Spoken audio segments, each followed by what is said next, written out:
channel. So, I am a Chamet agency at naghahanap ako ng mga host or gustong maging agent sa Chamet.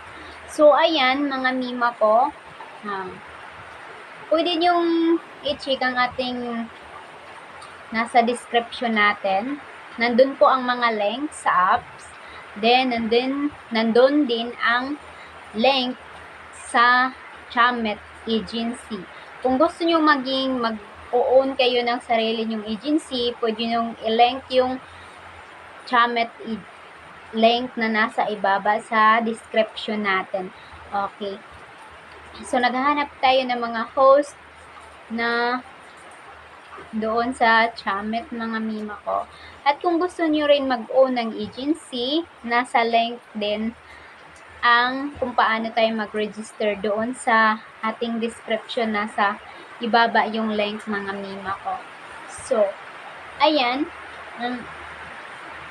depende kasi yan dito, mga mima ko. About Chamet, mga mima ko, kung bago ka pa lang, i-grab yung opportunity kasi in one day, makaka-earn ka na agad ng 500 pesos. Kasi, meron silang welcome, ganun. So, dapat yung mga random call, i-grab nyo sa araw na yun. Kasi, pwede kayong kumita ng up to 500 or 1,000 a day. So,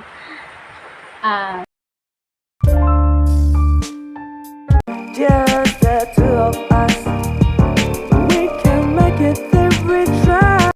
So, ayun, ang nangyayari sa akin nung bago pa ako, hindi ko kasi nabasa yung mga policy nila. Kapag nasa Chamet live ka, huwag kang dapat umabot yun ng 1 hour yung live mo or up to 3 hours para yung random call mo is kasi yun ni Chamet, i-cancel niya yung mga random call, lalo na kung palagi kang nagka-cut ng mga live mo. Kaya magugulat ka na lang kinabukasan, wala na nag-call sa'yo. So, ang Chamet pala is, kapag meron kang inansira ng mga call, is magkakaroon ka ng bans. O, yung sa akin noon is 1 to per minute yung bans na makukuha natin sa bagong mga user.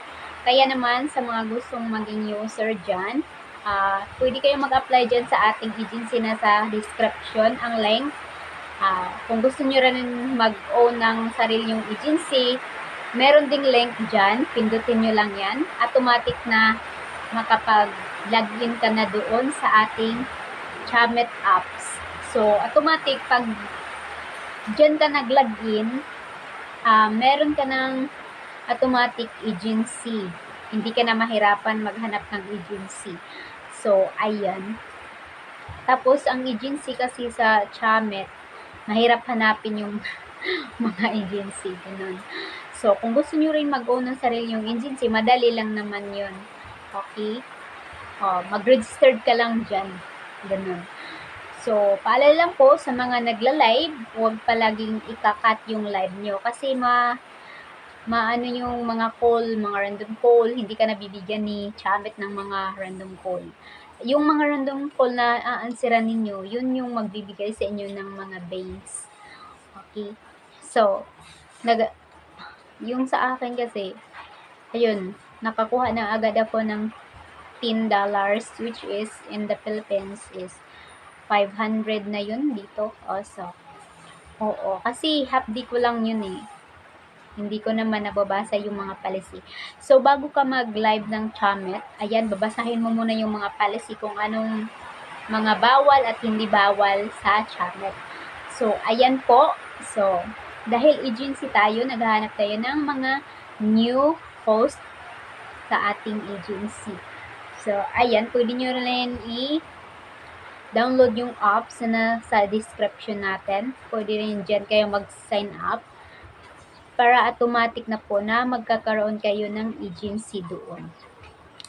So, ayan. Kailangan kasi ng agency sa Chamet.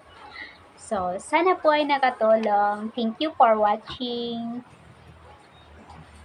Bye-bye.